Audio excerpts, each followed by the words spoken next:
Hello, Pavan. How are you? Hi Dev, I'm doing good. How about you? I'm great. Thanks for asking. So, Pavan, we haven't met. Today is the first time that we met, but then Yeah. I have heard a lot about you since Sai Nitin's podcast, which happened a month ago, and I've heard really, really wonderful things about you. And I'm really thankful that you wanted to join us. And as soon as I sent the invitation, you were happy to join. So, really grateful for that. Once again, welcome. Thanks, Dev. Yeah. So, Pavan, you by profession, when I open your profile on Instagram, of course, I do my own stalking before my guest comes. So the LinkedIn part is again a completely different story that tells about you, and the Instagram again it tells you a different story altogether. So I want to understand what is your profession actually. Okay, I think that's where most people get confused, right? Because I don't post much of my what do you call the white collar profession on Instagram, right? My Instagram is more or less tilted towards my fitness, my training, and probably food. I don't post much of my private life on Instagram, and my LinkedIn is purely kept for my white collar profession, right? Because I do work full time. I work as vice president global sales and consulting for Purple Talk. Right. Or we go about the go-to brand for us is XCube Labs for enterprise consulting, right? And that's my full-time job. Been there since 15 years. Let me know if you have any openings. Sure. So been there from past 15 years. Right. So I specifically handle sales and consulting for the North American region, and I specialize in sports vertical over there. When I say sports vertical, reaching out to clients specifically who are into sports in financial services area and in banking, right? That's because obviously in enterprise consulting and sales, so each sales, they have their expertise in a specific industry. Like someone would have in healthcare, someone would have in government services, someone would have in agriculture, right? So I specifically enjoy within sports and banking, right? Because I've been in those two industries since quite a long. So apart from it, that's my full-time job. Obviously, apart from it, right? So I'm one of the core members for Gym Point Fitness Studio. So in terms of Gym Point, we are probably the largest chain in terms of the volume. When I say volume, both in terms of physical centers, where the amount of centers we own, right? So we own 6 centers right now. In Hyderabad? In Hyderabad, yes. Okay. And is it outside Hyderabad as well? No. We are purely focused on Hyderabad. Okay. And we own 6 in Hyderabad as well, right? And obviously, and then we have an expansion plan as well for the future for 2025 as well, right? And that in terms of the physical centers. In terms of footfall, obviously we have about 2,500 footfall per day into our centers, cumulative in our centers, right? Which is, I don't think no other center has such a massive footfall thus far in the city. Is it collaborating with Cult? Yeah. So all of our centers, we have partnered with Cult. Okay. So we have Cult Partner Gym, when I say Cult Partner Gym, right? So Right. If you have a Cult membership, right, you can access our gym and use our gym as well. That's what Cult partnership is. And Cult, obviously, they help us in marketing and sales, and in terms of marketing and sales, lead conversions, right? So that part is handled by Cult, and the rest all we handle it by ourselves, the training parts and all. Right. And in terms of personal trainings as well, I think we have about 300 plus personal training clients within the Gym Point brand altogether, right? And about 50 plus trainers who are full-time trainers within us. So given such massive scale, right? I don't think no other physical fitness center has such massive scale, at least in Hyderabad, to our knowledge. They might not be, which I'm not sure, but whatever knowledge we have, limited knowledge we have, right? I think we are the largest thus far within Hyderabad. I think you're being very modest, telling that knowing or not. But then one thing that you have mentioned many things. I have many questions to ask, follow-up questions. So the first question that I wanted to ask is, how much do you earn? This is the first time asking this question to someone. So, on a monthly basis, how much do you earn? See, I think Bharat Lingam is my boss. Is my CEO of Purple Talk, right? So Bharat always used to tell us one thing: sales is as good as doing a business, because we earn commissions apart from a base salary, right? Right. So we earn commissions. The more we sell, the more commissions you make. Right. And in the West, especially in the US and Europe, people want to get into sales because that's one profession where what you can earn is uncapped. Correct. Unlike other professions where you have a cap on how much you can earn, and sales is one profession which is pretty much uncapped. We travel a lot. Yes, so physical meetings are needed. Okay. So obviously, if you want to build that rapport, that interpersonal relationship with the client, right, traveling is must. So most of us travel, and we enjoy it. And obviously, we enjoy because we love doing sales, and B, in terms of financial aspect, earning aspect, right? So if you look at most of the entrepreneurs, successful entrepreneurs, right, or most of the wealthy people outside of the family business, right, they are successful because they're pretty good salesmen as well, right? And the same thing I tell with my trainers at Gym Point as well. Obviously, training profession is as good as sales profession as well, right? Because at a max, no gym offers you a greater base, because the value add you do by doing greater base is nothing. So and obviously trainers are incentivized at 30 to 50% commissions based on their expertise, their experience and all, right? And the more clients they onboard to train, the more money they make. Right. So even training profession is as good as a sales profession. The more skill you have, the more you can basically charge per session. Right. And the more experience you have, the more wiser you become to charge. And obviously you have an uncapped uncapped earning potential as well, right? Because the more and more you onboard clients, the more and more money you make. So the same philosophy which applies to sales also applies to personal training as well, right? So if you look at Gym Point as well, right? I mean, the way we pivoted our model. So when we started a physical fitness center, obviously, and a physical fitness center, you have limitations on how much revenue you can generate on a given month, right? Because your revenue is driven by geography where you are based on, the density of population within 3 to 5 kilometers radius of the geography where your physical center is as well, right?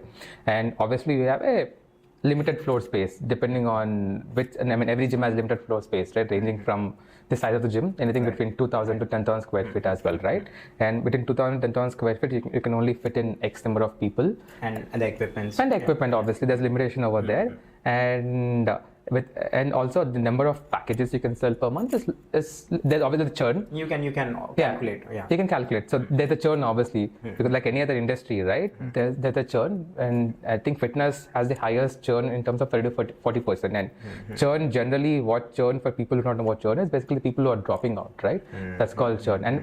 And obviously, traditionally, if you look at fitness, any gyms, people will buy for subscription and not all will turn up. I mean, people will work out for a day, a week, when they're motivated, and the motivation quite drops, and they kind of feel this is not their place and they move on. Right. So that churn is there. Right. So, and for you to make projections for month on month, right? If you're selling monthly sales, so if you have 100 memberships which have been sold today, you cannot even guarantee the 100 membership will be sold for next month as well, right? So purely the physical part of the business might not be lucrative, because obviously your earning is quite limited, it's projected, and you cannot scale up.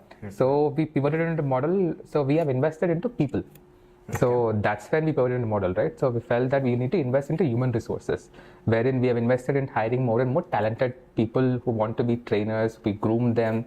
We help them doing the certifications. Of we hire people who are certified as well. Where do you get the certifications from? So certifications, Is it your own? No. Okay. They're obviously depending on the budget, depending on the experience and all, right? There are various levels of certifications. Like if you look at the US has something called ACE, ISSA, NASM, and rest all, right? India, I think the quite popular ones in India are K11 and INFS, and there's one more certification. They're also Mumbai. Yeah, more of the Mumbai, but they also offer online as well, right? So mostly they have, all of these have an online methodology of teaching as well, right?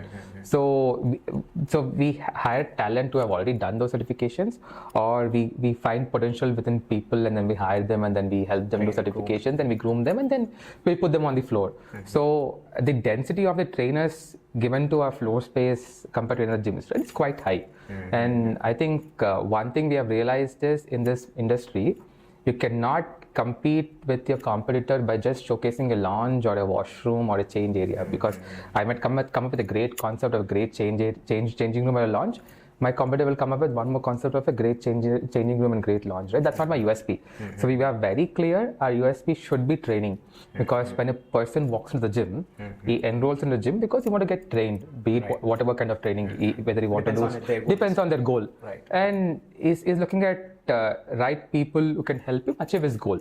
Right. And just because you have a great lounge, great cafeteria, or a great washroom doesn't really help him. It probably helps him to make an informed decision on day one. He might be glorified, he might be happy on day 1, day 2, day 3. But obviously when it comes, would be happy. Obviously if you're a serious person who wants to kind of work out, right? You want to have a great mentor or a great coach, right? And that's when the people factor comes in. You basically search for people who can help you guide your fitness goals.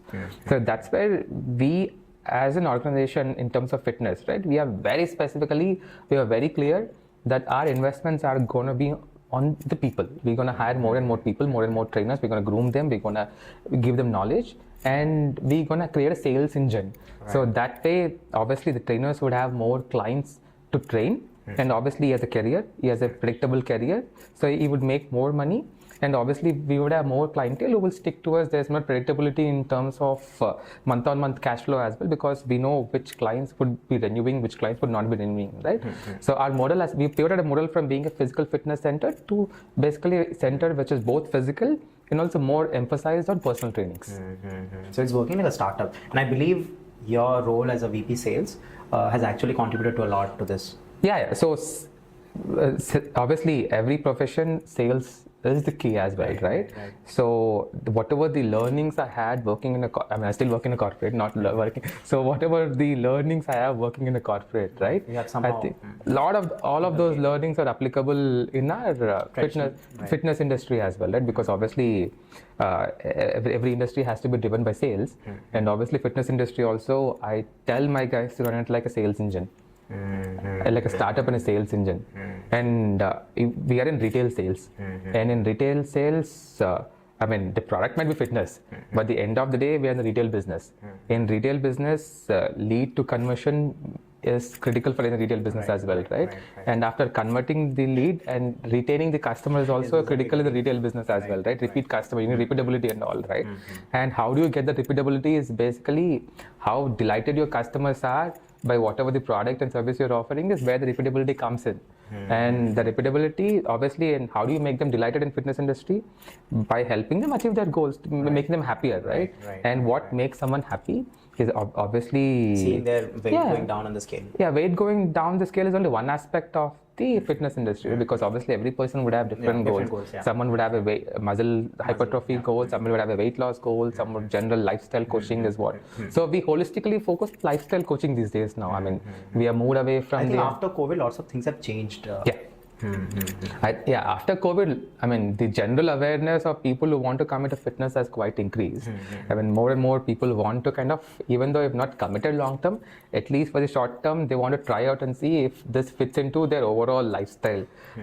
Be different, any form of fitness, not just workouts, gym, right? Because you have yoga, you have swimming, you have different sports, you have strength and weight training, and you have various other forms of fitness, not just coming to the gym as well, right? And the general awareness of people coming into fitness, the overall, whatever the format of fitness they want to pick up is quite picked up, which was not there because I've been working out since 20 years. 2003 is when I started my first working out first time in my life ever, right? When I was in 2003, yeah. Okay. So I was doing I just started my undergraduation. I was quite chubbier and heavier and all, right? So I myself was not feeling comfortable when I was looking at myself into the mirror as well. So that's when I decided I'll just enroll into a gym nearby. And obviously those days, the volume or amount of gyms is quite limited as well, right? And the people who are knowledgeable to even guide you is quite limited back then. Now you have a lot more content where you can take it and then learn by yourself and then go to the fitness and go to any gym, your trainers and all, right? Back then, the owner used to be the trainer, the owner used to run the gym. So you just go to the gym and there's nothing called personal training concept back then. It's just you have different equipment. So you figure out yourself or ask some other senior who's been there since long time how to do a workout, or ask the person, front office manager who's also the owner on how to do. From there to here, I think general awareness quite increased a lot. One thing that I really want to understand is one revolution that has come to gym in India was COVID. The second was cult. Yeah. Right. And then cult has actually changed the whole landscape of gymming in India. So I want to understand how do you think cult as a mechanism to change this? They are. Obviously they were there since long time. They're pre-COVID. So I didn't do much research. Whatever knowledge I have, I'm just sharing it here, right? I think cult was more focused on HRX centers, right? Cult has its own methodology on how do they, how do they kind of do their workouts. There were more group sessions. They were more community based. They're more community based. You have your cult center, you book classes online, and then you go there, and then you have your group workouts and all, right? Which is more capex model, which they were investing on there, right? Then I think post COVID they started tying up with a lot of these physical fitness centers, partnering with them, and giving access to all of their members to also work out, right? So they basically have outsourced or probably reduced their capex or outsourced their capex model to the gym. Like we have our fitness centers. What is capex model? It's basically capex is capital, right? Let's say you are starting any business, you basically to start a business, you need certain capital, which is the amount. Let's say if it's to invest, that's called capex. So business has two: one is capex, one is opex, right? Capital is one-time cost to set up the business. Opex is basically your operating expense, month-on-month expense to run the business, right? So Cult has probably transferred the ownership of capex to the gym owners. Let's say Gym Point is there today. We are all Cult partnered. The entire capex is ours. I mean, we do the entire investment to set up our centers, right? Then we tie up with them, and what value add they bring it to us is, so obviously for any business, the operating cash flow is the biggest challenge. So you have your OPEX, you have your operating expenses like your rentals, your electricity, your staff salaries, your maintenance, and to meet this, you need a steady operating cash flow as well, right? Projected operating cash flow, because if you look at any entrepreneur today, right, the biggest challenge for most entrepreneurs is an operating cash flow. So your business will generate enough cash to sustain or run, and also to get into profits month on month, right? So I think the revolution which Cult got into all this physical fitness centers is basically getting that one Cult membership, where your membership you can access any gyms which are tied up with Cult as well, right? And they also have their own center managers who come into center. They also run like a sales engine. Right. They run daily scrums with their center managers. They kind of have the revenue projections. The entire on-floor lead conversion is handled by them. So as a physical fitness center owners, I think that's the biggest advantage we have tying up with Cult. Right. Because not many are salesmen, as you mentioned. Obviously, and also this industry is still not treated as a white collar industry as well, right? And if I were to go hire a center manager, how many people would be interested to apply as a center manager for my brand? Right. Vis-a-vis compared to Cult, obviously they go to a lot of business schools, they hire center managers, and which is also desirable because you're also working with a corporate Cult as well. You get that feel. Yeah, you get that feel. Right. I think India has somehow learned this from the MNCs that has come to India. So I think that's where the revolution has come with Cult, and obviously there's pros and cons for any partnerships as well. Obviously. I mean, when I say pros and cons in terms of experience, and I mean, different people would find different experience. It would be different from in retail business, you cannot satisfy any customer 100%. There's obviously a few customers who will not be satisfied. There will be customers who are satisfied as well, right? So, and based on the business, the percentage of customers who are not satisfied with your service. So there's different benchmarking as well, right? And obviously we monitor that, and we have a quite sophisticated dashboarding where our clients give us day-on-day feedback, so ratings and all, right? So all of our partners we monitor. So all the job we do on a day-in-day-out basis is monitoring all the feedback, monitoring our ratings, and that's what we do. We have very sophisticated reporting structure. So and the customer experience is the key, because we understand we're a retail business, and for us to get repeat business, for us to grow the business, we need customer experience and customer satisfaction, and that's what a key parameter for us. We keep monitoring it, and even for our personal trainings as well. So we have a very, very defined methodology on how we handle personal trainings. So each of our trainers, when they onboard a client, the way we structure the program, the way the program is assigned to a client, everything is managed, monitored by one of our partners. So every personal training client has its own, irrespective of how much budget they have, how much they are paying for the trainer. So the entire program is monitored, managed by us. Right. Now, one thing that I want to ask is, there are many fitness trainers, right? In Hyderabad, or let's say any place, there are many fitness trainers. But then you are one of the renowned fitness partners, fitness coaches or fitness trainer in Hyderabad, or maybe outside as well, I'm not quite sure. But then I want to understand, what is that worked for you? What is something that you did different? And you're here, the place that you're in currently. See, I think like any other industry, right, there's competition anywhere. And how do you stand out in the competition? A is personally, if you want to stand out, you have to be highly skilled and experienced in what you're doing. So, see, it's a professional skill. And someone who has great professional skill, right, who have excelled in their profession, right, no matter where they are, they'll stand out. So, that's given. Okay. So, A is professionally, if you are skilled, if you have the subject, if you are good subject matter expertise, right? I think you will beat the competition any given point of time. And B is branding and PR. I think for all my guys, for all the trainers, one thing I tell them within Gym Point, outside of Gym Point, who want to interview with me or who want to join us, for me, branding is very, very important. How they showcase their Instagram profile, what kind of content they post on their Instagram profile, what kind of stories they post on their Instagram profile. It all reflects what kind of personality they have. And we get a lot of client inquiries looking at whatever ASC, we have knowledge, but you might be highly knowledgeable, but how does the client know that you're knowledgeable? So client knows that you're knowledgeable only by the stories you share. When I say stories, not Instagram stories. The way, the perspective, how do you put that knowledge out there, right? So by reels, by posts, or whatever it is, right? So that's where we have a very structured team who manages all of our profiles. So whatever content goes is very well managed, very well reviewed, and then upload, then only the content goes. Else the content doesn't go out for us. So whatever post we do on social media, it's quite moderated. Right. Yeah. Right. So this entire and so we have different branches, right? And we have different amount of trainers. So first thing in the morning, I tell everyone. First thing I check in the morning is if they have shared programs across all the client groups. Let's say the methodology we have. Let's say we have a client who's coming in for training tomorrow morning, right? And we make sure that whatever the training, whatever program for the morning has been shared tonight with the client.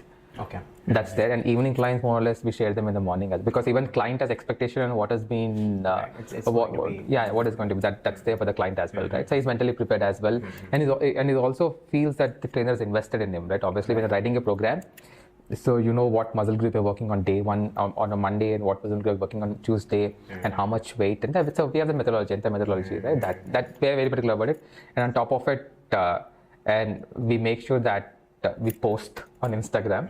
So this entire engine, we run it as an engine. Right, understood.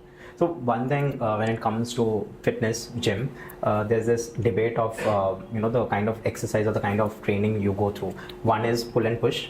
The second is isolation, muscle isolation. So what do you recommend? See, there are different programming, right? Few people, they do pull push legs as well, right? And few people follow different workouts, right? There is no one size fits all. Just because some gym bro has posted on Instagram do pull push and legs, doesn't mean it works for other gym bro as well, right? So depending on the goal. So do you understand what is working on a specific? Okay. Obviously, if you're a personal trainer, so you would know your client's when I say personality, you would know your client body type, you would know how your client reacts quite well compared to anyone else. So you would know what best fits for your client, what best does not fit for your client as well. And obviously, if it's a woman, there's one kind of program we write. If it's a man, there's one kind of program we write as well, right? So it depends on gender, depends on age, it depends on multiple other factors as well, right? Yeah, probably pull push legs work for a standardized segment, for majority of the standard segment as well, right? But if you are going in depth, special clients, right? Let's say someone is 40 plus, 50 plus, 60 plus, someone who comes with a specific injury and all, right? For them, we change the entire programming. The programming entirely changes. Let's say I specifically handle only few clients in a few segments. I handle for most of my clientele, 70% have been women for most of my time. I handle 70% women with specific cases as well. I handle, and men with specific injuries and all, which I handle as well, right? And I cannot put them in push-pull leg program because they're a different program altogether. Because I need to take care of their mobility, their flexibility, their strength. I need to build everything and put them in a program. One question that I want to ask, since you mentioned that your clientele that you train, 70% are women. Most of the women in India, they're still not comfortable, getting trained by a male trainer. Women, they again, I hope you understand. So how did you work on that? It's all perspective, right? Hey, if you're a personal trainer, be it a man, be it a woman, we do not touch them physically, irrespective of gender. So the guideline says do not touch physically. So and obviously, you need to give that comfort to whatever gender you're working as well, right? Because it's a profession. So it's a profession. Most women are not comfortable, but given the landscape of the industry, it is 95% of the trainers in the industry are men. So do you think it's changing?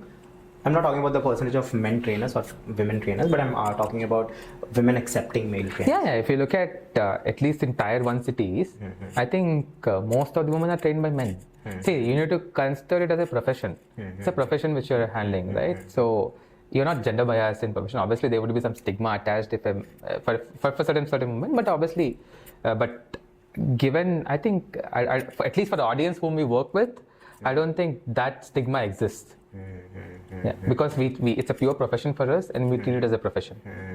And in terms of those touches and all, we never touch any of the clients with respect of the gender. Right. Yeah. For men, for certain movements, we might give them spot for which we don't touch them, but for women, we do not even touch any of them. Okay. Yeah.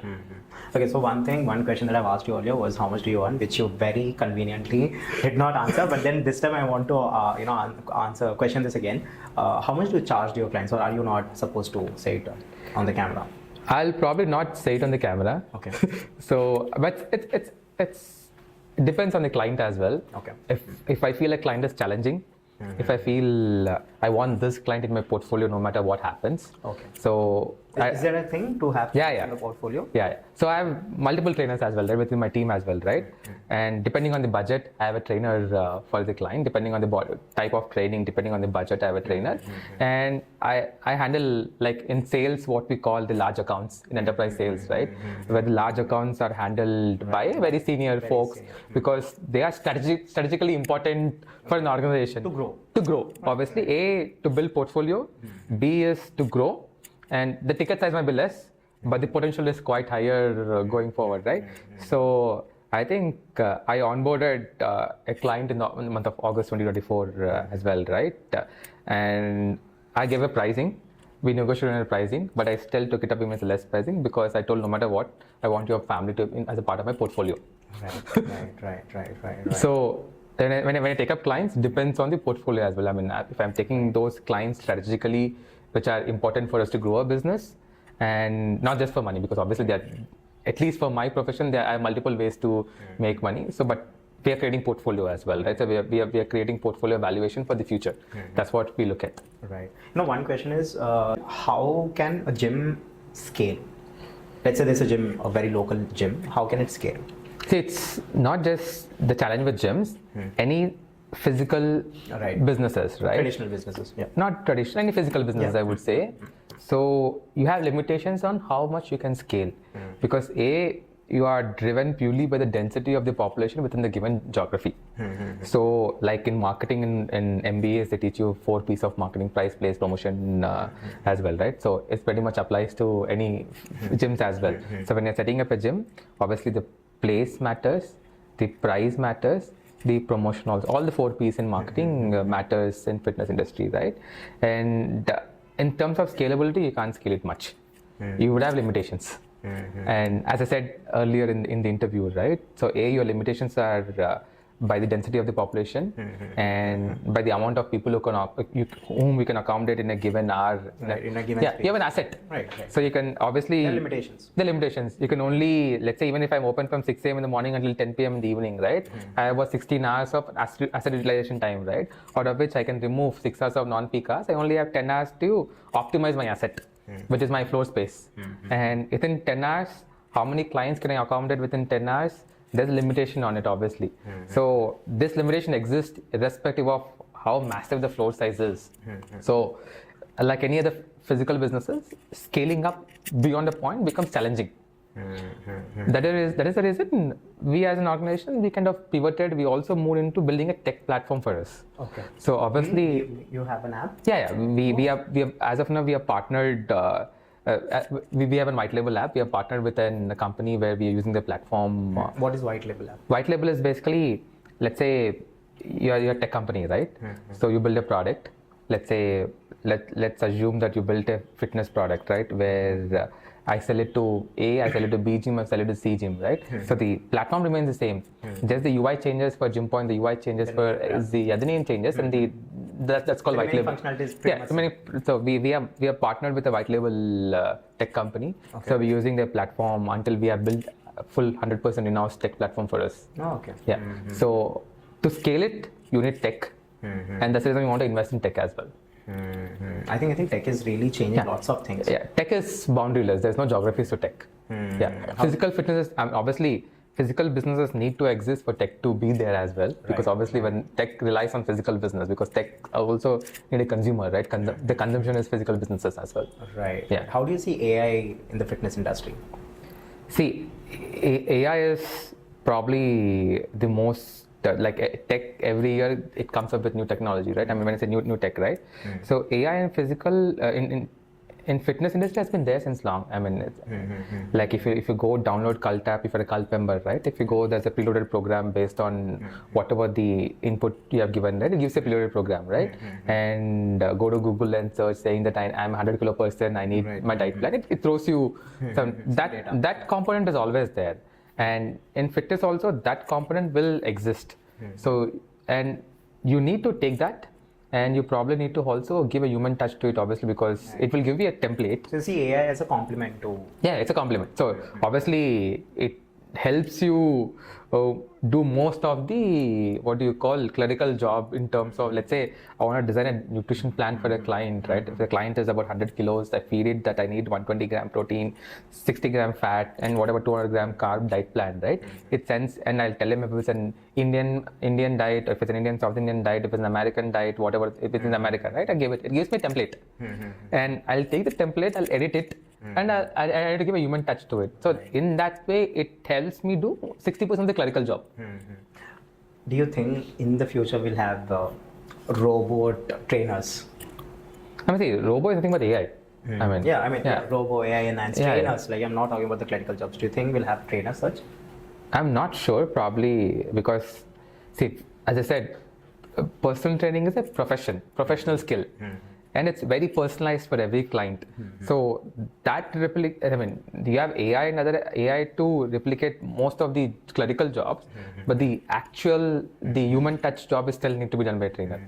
I'm actually very scared about what AI can do in the future. I mean, every time it's just going on changing the boundaries on how we perceive certain things. So I don't know. I might not be surprised to also see physical. I mean, AI trainers as well. It's absolutely fine if there's robots to train as well. See, any tech which comes in the market, right? It's basically complementary. So obviously, it eliminates certain activity which a human can do, where it helps human to focus on much better activities than this clerical activities.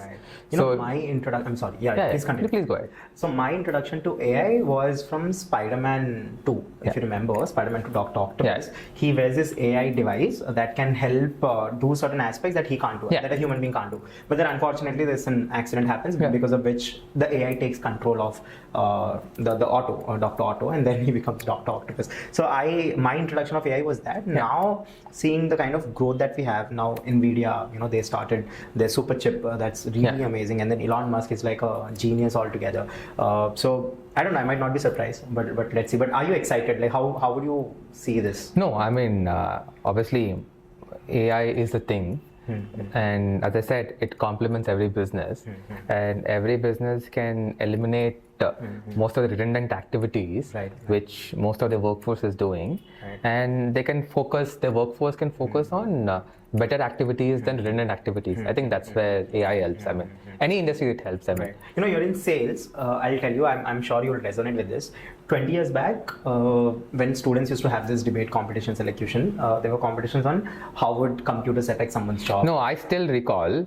So I first gave my interview with Genpact in 2006 after my undergraduation, and obviously back then call centers were the most coolest thing. Everyone wanted to get into call center because that's the only industry which gave 5-figure salary with a cab coming in to pick you up. Very fancy. And you flaunt those ID cards and all, right? And the animated ID cards. And the group discussion, obviously, when you're working in a call center, you're purely tested on your communication, on how well you are spoken, and how fluent you are spoken is what they judge you, right? And group discussion was the thing back then. It's the most coolest thing, right?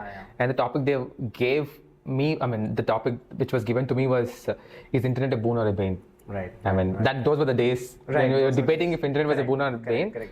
And I think 25 years down the line, internet is a must and should part of your life. It's a part of your life. So AI is a similar thing as well. I mean, obviously, every time a new tech comes in, the same debate happens. Then you get adjusted to that particular tech, and then you move on, and then same thing happens every. Right. But very honestly speaking, back then there was a kind of a fear that internet would replace many job workers, employees. I said it only complements. Like I'm in sales, right? So in sales as well. So obviously I started being an inside sales executive. When I say inside, so you began your career as an No. I began my career in banking. Okay. So I was with a capital management, asset management company. Okay. I did my MBA in the UK. Then I got a school job in being asset management. Then the financial markets crashed. Then I had to pick up You're talking about the recession? Yeah. Oh, wow. So then the financial markets crashed. Then I had to. So you have lived long to tell about the recession also. Yeah. Then I had to enter into tech industry, in software industry as well, right?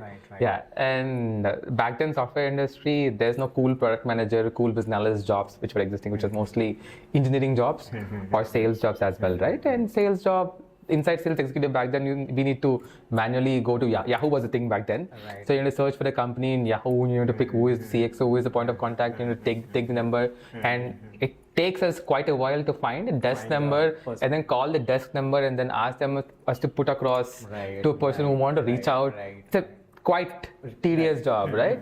And if you look at from there to today. So I can just input the company name. I would get a list of people who want to talk to along with the phone numbers. I can just reach out to them email, right? So all this activity is redundant activity, which was not adding any value except for consuming your time, right? All that activity has been knocked off. So I'm just focusing on my prospecting, which is today I just know who my prospect is. I know what messaging I want to give it to. Just message. So that's how we are bettered over the years in terms of every tech, right?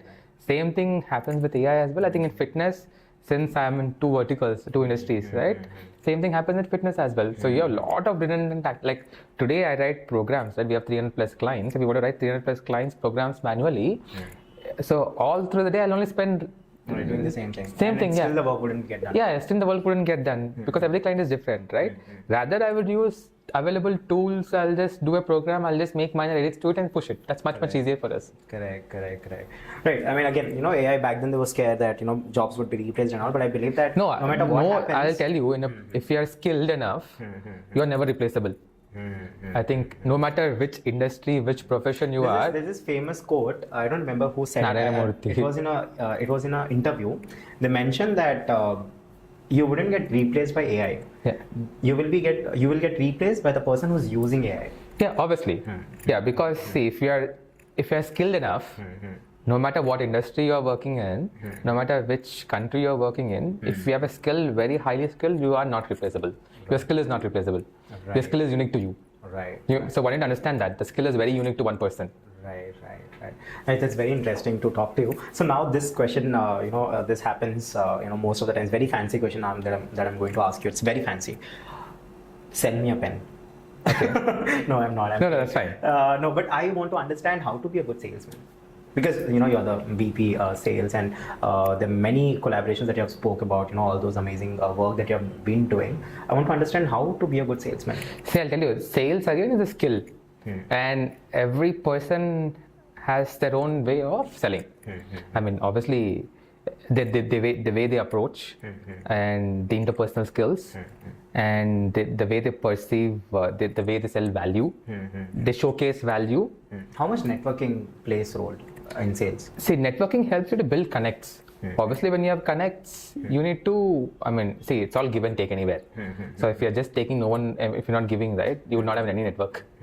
So any network is purely based on what you offer as well, right? Correct. Networking is there. Networking helps you to build connects. And obviously, once you're nurturing depends on once you have those connects, you obviously need to show mutual respect, right? Obviously, when you are expecting something, you also need to give something. Right. So that's where networking plays a crucial role. Unless it's a very personal friendship or a family, which is a different story, where it's non-transactional. When you want a transactional networking, it's give and take. That's given. Right. And if you want to be a good salesperson, you have to be highly skilled, and you have to have pretty good knowledge on the subject, whatever the subject you're selling, right? And see, I'll tell you my experience, about 18 years or whatever experience I have in sales, right? All the good, best salespeople whom I have seen, they hardly speak. They listen.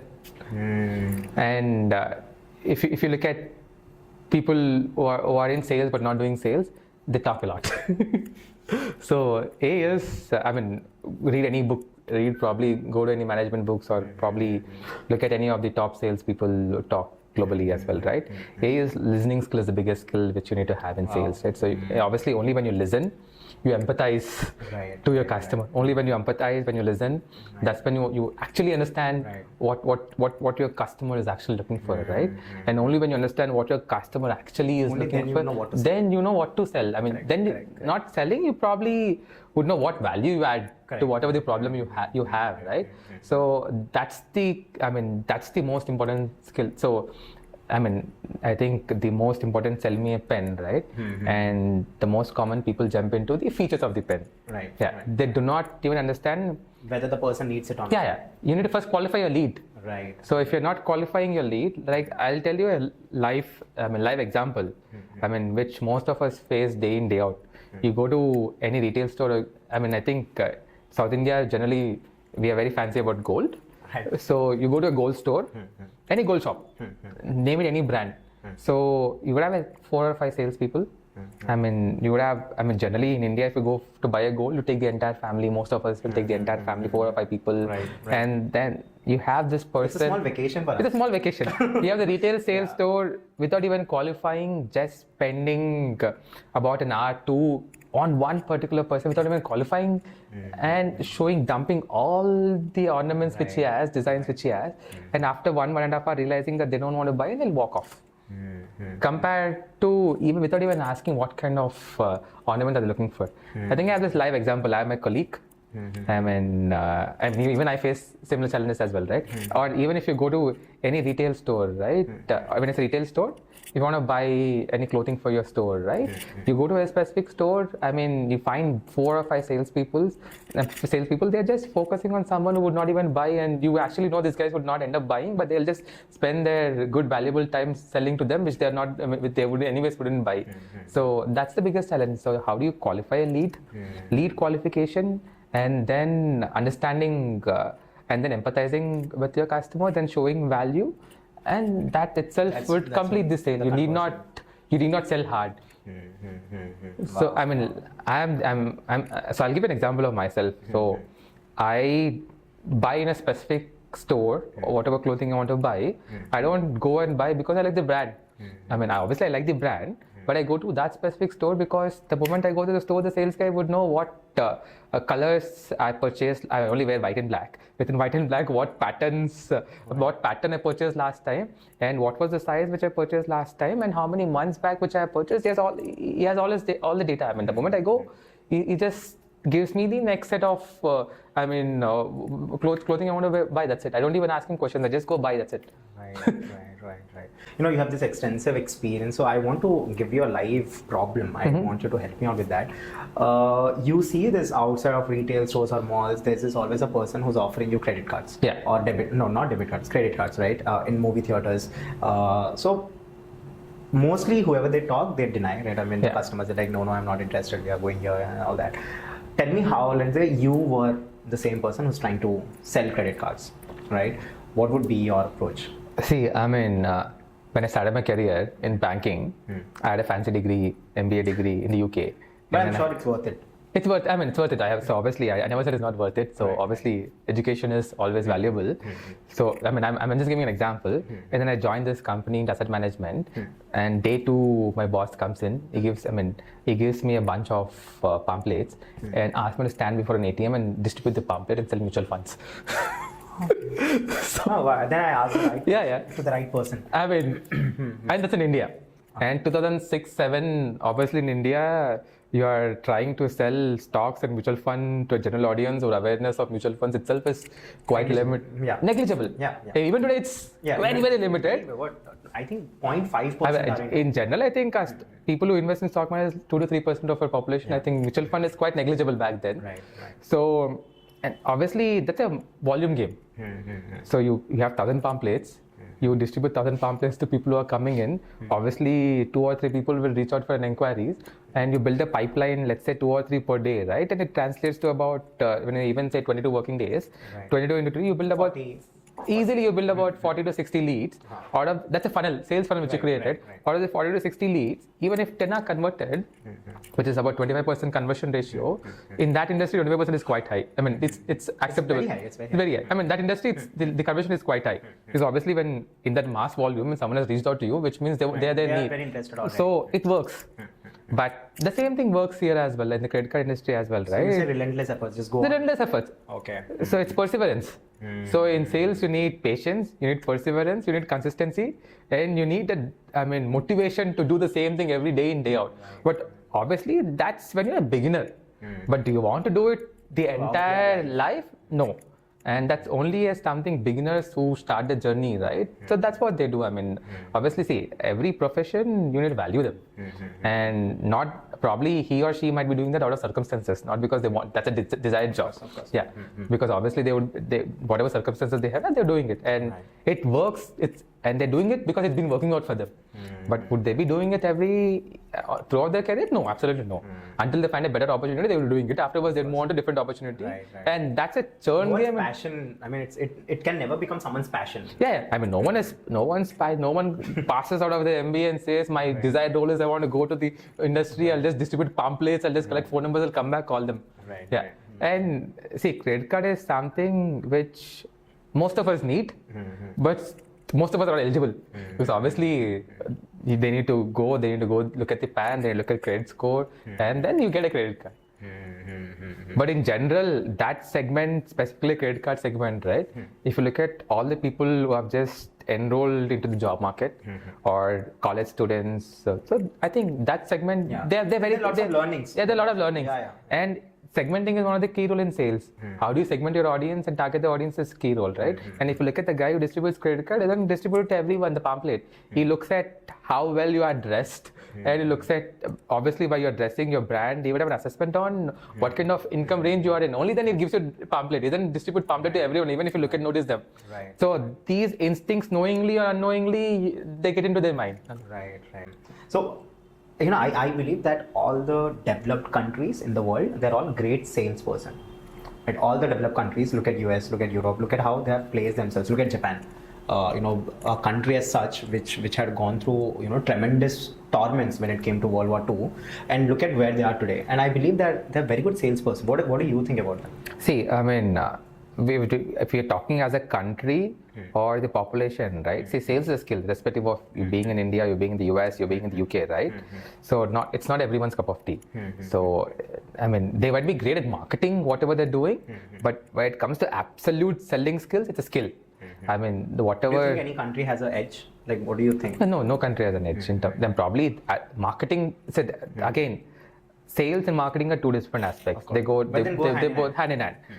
Marketing also, you have a lot of branding, PR, everything falls under marketing as well, right? Only when that is done, then you can probably sell easily as well. One question I want to ask here is, which is more important, marketing or selling? Both.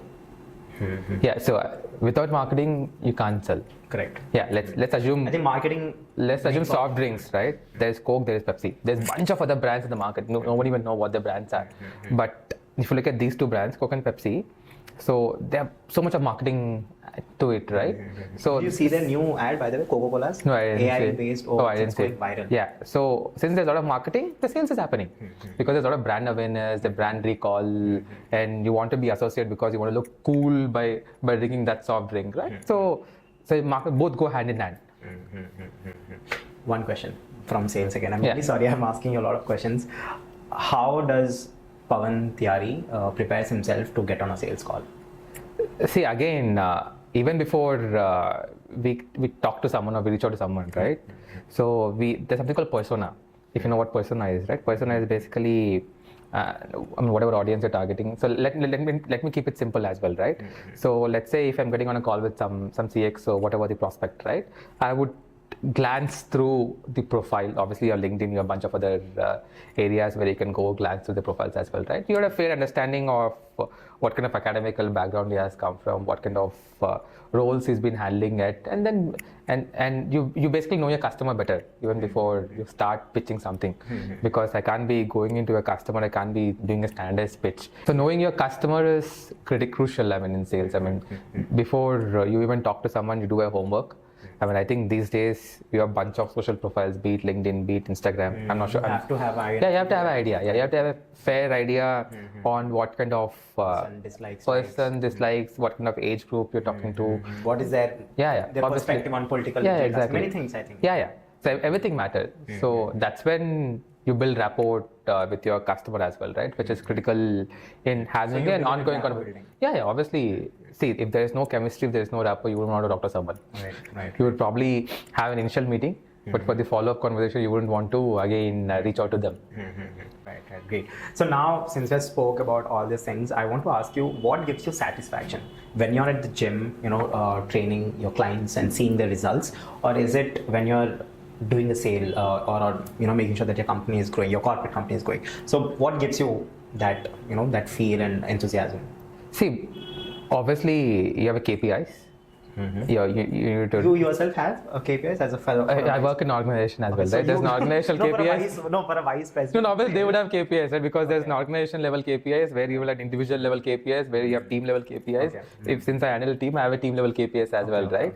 And it is given and it is expected that you deliver those results, right? Else you wouldn't be working. Correct. So I mean, it's not a fancy. It's very hard to believe that a VP also has KPI, but it's truth. I mean, it's true.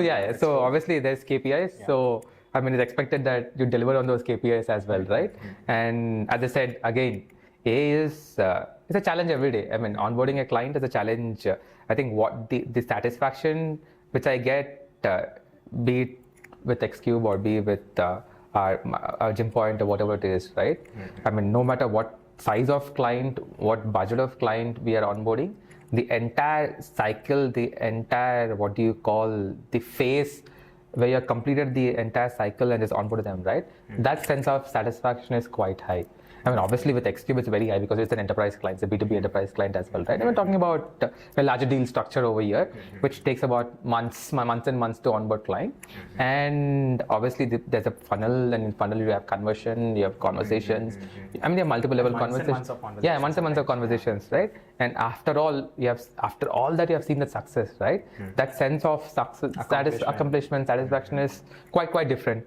And obviously in the personal training and the gym business as well, right? Obviously the retail, so the sales cycle is less than 10-15 minutes, the sales cycle differs. But even otherwise, obviously the satisfaction of selling something, I mean, because it's a personal accomplishment as well, right? Because obviously it's a revenue chasing, which is a revenue goal which you have. And when you have met your revenue goals as well, right? So that satisfaction is quite different. Let's say someone asked you, what do you do professionally? What's your answer? Professionally, it depends on who is asking. So people who reach out to me on Instagram, they wouldn't even know they work for corporate. And people who reach out to me on LinkedIn, they wouldn't even know that I am a personal trainer. And obviously, they do different things. But I mean, I have this question which has been asked in my apartment circles quite, because obviously I'm either seen in full formals, either black trouser and white or a vest, shirt, I mean, even in personal training business, obviously I have my own style statement when it comes to what I wear as well, right? I traditionally don't wear tracks like any other trainers, neither I wear jacket. I wear short, pure Nike. I tuck my dry fit as well, and so I have a very different style of carrying myself. And I've seen them in the picture. So that's the way. So obviously in my apartment circle, people are quite confused on my profession. I mean, obviously, and I mean they assume I just go for workout, but. I'll please share the podcast with them. Sure. Get an understanding. Yeah, I think even my family members are quite confused when someone asks which profession do they mention. Because see, I mean, India as a country, the personal training or a personal trainer profession is still not white collared yet. When I say not white collared, I mean, it's still hard to digest for someone to accept that you are a personal trainer. I mean, your profession as a personal trainer is still hard pill to digest even in a country even today, right? Why do you think so? See, I think the perception is we still feel that someone wearing a formal or someone going to an office, sitting in an office, opening a laptop is what the profession is, what we assume even today. I mean, majority of us assume that's the desired profession, that's the only profession which someone need to do. I mean, people also need to understand there's various other professions which are people make much more money than any other professions as well, right? And they have to be respected as well. I think one reason why people shy away joining as a personal trainer, being a personal trainer, is they don't get the respect they deserve to be getting it. I mean, obviously, I think if you were to give your sister to someone, right, would you give it to a white collar employee or someone as a personal trainer? Ask yourself, right? That's where the answer comes in. Right. So would you give it? I mean, would you give your hand to your sister's hand to someone as a personal trainer? If you think absolutely yes, you would hand it. That's when the perception has changed in the country. Right. I think that's where the perception plays a major role. I mean, and it's also to do with. I think the trend has changed now. Right now, a lot of people who are academically who are doing quite good want to pick up personal training as their full careers, but not full-time careers yet, because people do not want to risk. Again, there's a reasoning to it as well, right?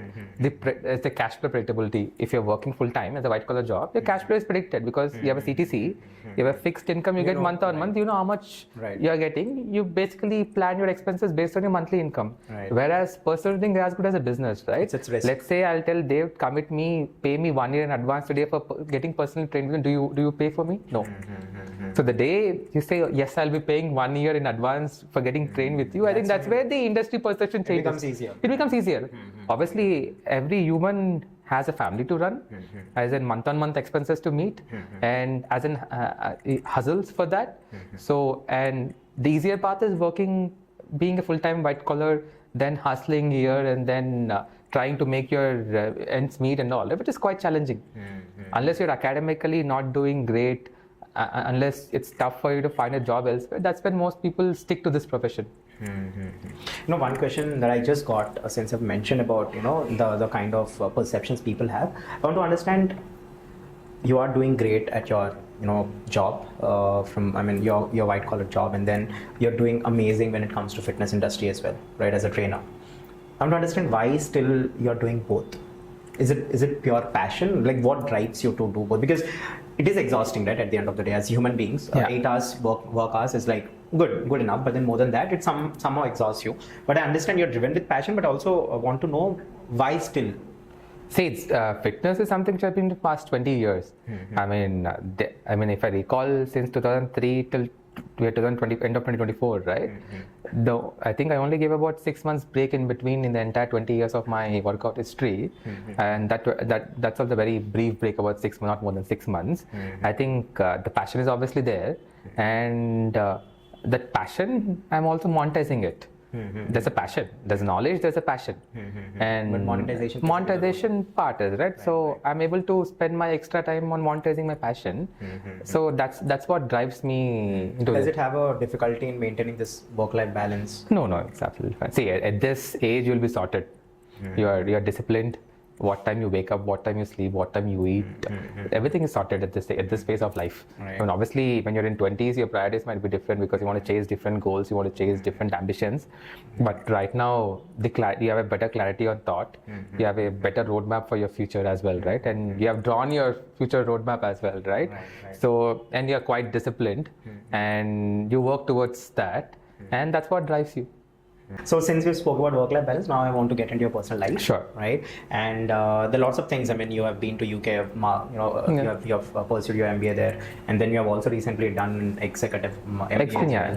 So I want to understand where did you start as a right from your childhood. I want to understand how was your childhood like, and then how were your parents like? Were they good enough? I mean, well-off parents, and what kind of a family dynamics you grew up? Sure, I think like any other Indian, majority of Indians are not well off in 80s and 90s, right? I mean, most of the Indians are either middle class, lower middle class, upper middle class. That's where the rich class was quite, rich and affluent was quite limited back in 80s and 90s, right? So, I mean, fortunately, I come from upper middle class family. My dad was into business. Financially, we had good support as well. Obviously, in terms of academics and all, if I were to purely go by mark sheet, back then it's above average, I would say. But in terms of knowledge, I was always curious to attain knowledge as well, right? I mean, whatever subject it is, right? I always wanted to be a doctor. Oh, okay. So I always wanted to be a doctor. So I did my +2. So I couldn't get into, because back then the MBBS seats were quite limited. Now, since there are more MBBS medical colleges and all, so you're more easier right now. But back then, there were very limited MBBS seats. What year are we talking about? 2003.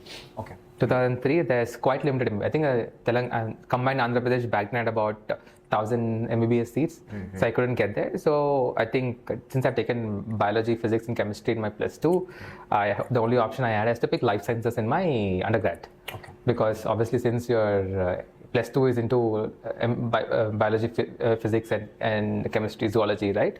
So you wouldn't have access to getting into computers or commerce or arts. The only option is life science. So back then, 2003, everyone talking about this biotechnology boom. The future is going to be biotech, and also that's when it is still. It is still. I mean, obviously, it's still there. I think biotechnology is going to have its own chapter again. Yeah, 2003, we're talking about an era where even campuses did not have, professors who could teach, because that's a very new subject, very niche and new to Indian markets as well, right? So I picked up microbiology, biotechnology, and organic chemistry as my subjects. Oh, okay. Yeah, but even in the camp on my undergrad, mostly about 90% is what in terms of academics, I was always great at academics. It's not that I'm poor at academics, and in terms of knowledge, academics, but in my third year of my undergraduation, right, that's when I wanted to get into sales as a career. So how did this transition happen? Someone who wanted to be a doctor to someone now who wants to be a salesperson. What happened? What changed? So I think I'm not sure what picked up, but I always at that third year, sales is something. So I always used to go tell my professor that I want to get into marketing, I want to get into sales, I want to do my MBA, and they used to ridicule me saying that back then, obviously the projected salary for a biotech graduate was about 40 to 50,000 rupees per month.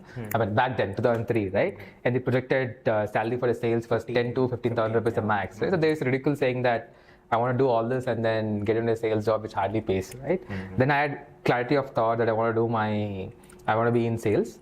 Then I did my research. I couldn't crack GMAT properly in India, so I moved to UK to do my MBA there.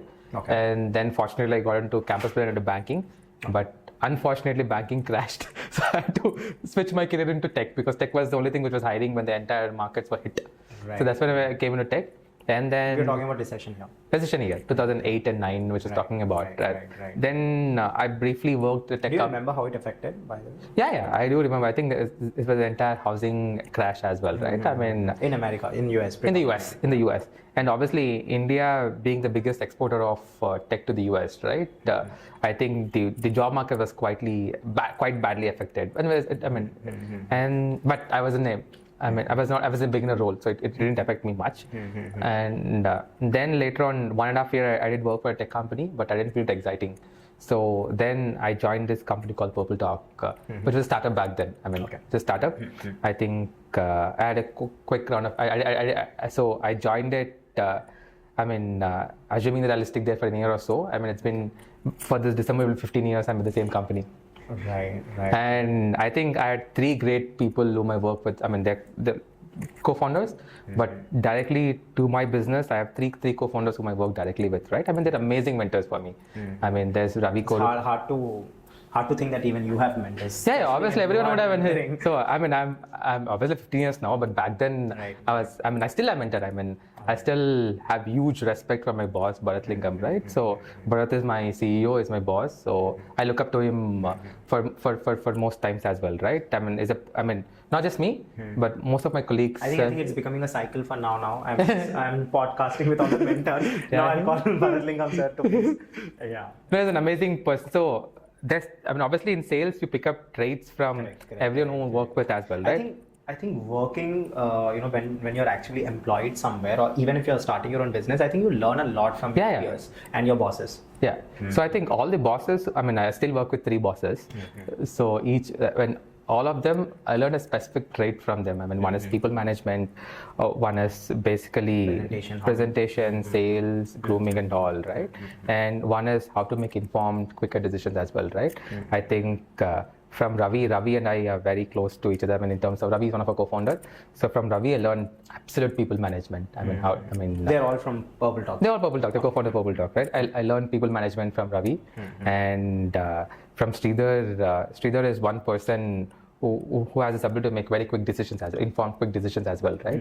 So the decision making is what I learned from Sridhar, and Bharat has been my mentor, guru in sales. I mean, he is probably all throughout my career in Purple Talk in sales. Bharat as is CEO of Purple Talk. He has kind of he shaped whom I am today as well. Wow. All right, so now we'll get into what kind of a kid were you? I mean, see, obviously, all of my cousins and probably are women. I mean, girls back then. Okay. So I'm the only, boy or male child back then, right? So you're very pampered. Not pampered. So I was still doing outdoor games and all, but most of the outdoor games are morely games which girls used to play than men used to play. Okay. Because I've been surrounded with all the cousins who are girls. Right. What has been your favorite game as a kid? I mean, I don't recall. I think hopscotch and all what I was playing. Right. Hopscotch is now a very fancy fitness workout in 2024. But back then, hopscotch was more or less looked upon as a girl's game. Yeah. I think it's Tokkudu Billa. Yeah, Tokkudu Billa. It's called Tokkudu Billa in Telugu. I think hopscotch in 2024. It's more fancier, more cool-looking Insta workouts and all. Yeah. Right. So, if you can let me know, the whole process of you or being a person who you are today, right? From your educational time, what do you think has taught you a lot? I think it's experience, right? Meeting more and more people you meet, the more and more challenging work you take up. I think that's what teaches you a lot. I mean, as a person, right? Obviously, you are in very young 20s, you wouldn't understand it now, but when you transition your life in 30s, 40s and all, right? I mean, that's where you understand that every phase of your life, there's something which it teaches you. I mean, you would have good experiences, you have bad experiences, obviously. And each experience teaches a lesson for you and then move on. Right. So obviously not all experiences are great experiences. You would have bad experiences as well. But your ability to process those bad experiences and take learning and move on is what it shapes you as a person. Do you have any regrets? I don't have any regrets. It's all experiences, I would say. There's nothing called regrets. It's all... You don't have like a specific thing? No, there's no specific regrets. You probably made bad choices. You learned, you moved away from it. And you don't regret of making bad choices as well, right? You just take it as life lessons and just move on. Like even in investments, right? You would have good investments, bad investments. Correct. When you have bad investments, you can't just sleep on it and cry it for lifelong. You just need to, pick yourself up and... Yeah. Right. And move on and to make sure that you don't make similar mistakes in the future. That's it. Right. So how do you navigate through your lows? So obviously, see, now it's expected, but in sales, I think the biggest, disappointment which someone would have is when they lost the deal. That's the biggest disappointment which any sales guys would have, right? So obviously, when I was in the young days of my career, I used to be quite disappointed. I used to be low when yourself. Yeah. And then when there was a rejection, when there was a loss, then my bosses taught me, see, in a sales role, that's what is expected. You basically, not all proposals would be accepted. Correct. So there will be rejections. Obviously, you need to look into why we lost it, and just take the learning and just move on. And make sure the same mistakes are repeated. That's what we did. Right now, do you have anything to deal with your lows? No. There's nothing like that. No. You just learn. I just learned, that's it. My life is a template. There's no change in my life as a template. Right. You're a very practical person, but then one place where you can't be practical is either love or marriage. Right?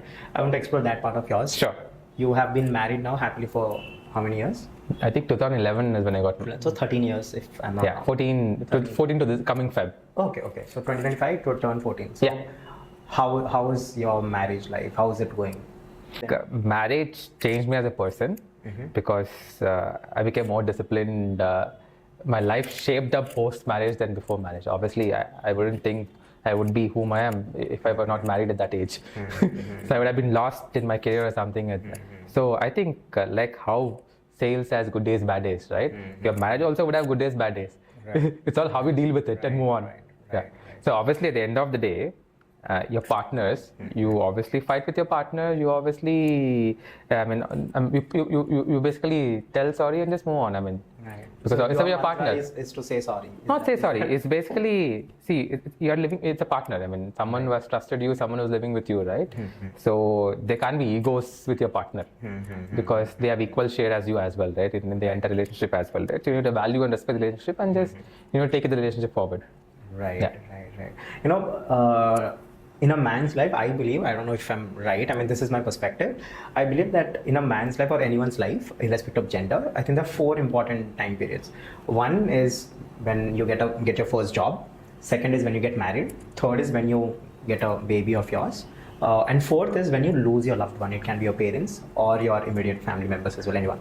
So these are the 4 important phases of a man's life. And since you just mentioned that you have a beautiful daughter, how did that change you as a person?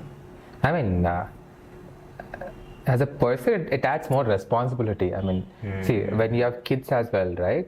You obviously have someone whom you're responsible for both emotionally, financially, and also career-wise as well, right? Because you are more responsible for who they are going forward as well, right? And you need to shape their future as well, right? Both future in terms of, when I say academically, career-wise, financially. So you need to make sure that all these 3 are taken care, right? All these 3 are quite well taken care. So I think that adds more and more responsibility, and obviously post kids, the risk taking ability for any man, right? It goes down a bit. So because you are much more responsible as well. Not playing safer, you still take those risks, but the ability to take higher risk goes down. You're more calculated in terms of taking risks. Right. Because you need to obviously create wealth for someone else as well, right? In your future generation as well. One question that I ask to all of my guests, which is like the very important question of our podcast, is what is your take on life? How do you see life as? What's your perspective on life? How do you see life as? Like, what do you think life is all about? See, I mean, you can take life normally when you do not have any responsibilities, or when your actions are not responsible for anyone else. So you obviously that you can have that you can take a life normally because it's just you. And you're responsible for yourself. But at this phase, right, it's not just me. I have a partner, I have a kid, I have my parents, I have my in-laws. So my actions are responsible for everyone else.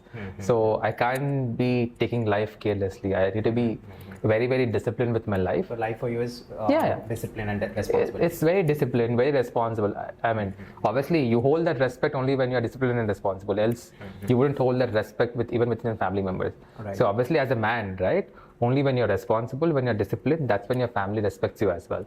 So if you're not responsible, if you're not disciplined, your own family wouldn't respect you. Because you obviously, I mean, even today, if you are head of the family, right? So obviously everyone looks up to you, right? And you have to be role model for rest of the family members. How do you maintain a healthy balance at home with your family members, with your immediate members, right after doing your job and getting back home? How do you maintain that balance? See, at a certain point, it's not just how much time you sit physically and spend with your family, right? That's not called work-life balance as well. That's not called spending time, right? That's just warming up the seat. Right. So your work-life balance or your spending quality time also depends on what actions you're doing, right? Contribute to the overall experience of the work of your family as well. So it's not just sitting and talking, which is important as well, but obviously there's a bunch of other responsibilities which you need to fulfill as a person, as a head of the family as well, right? I think that plays an important role in work-life balance as well.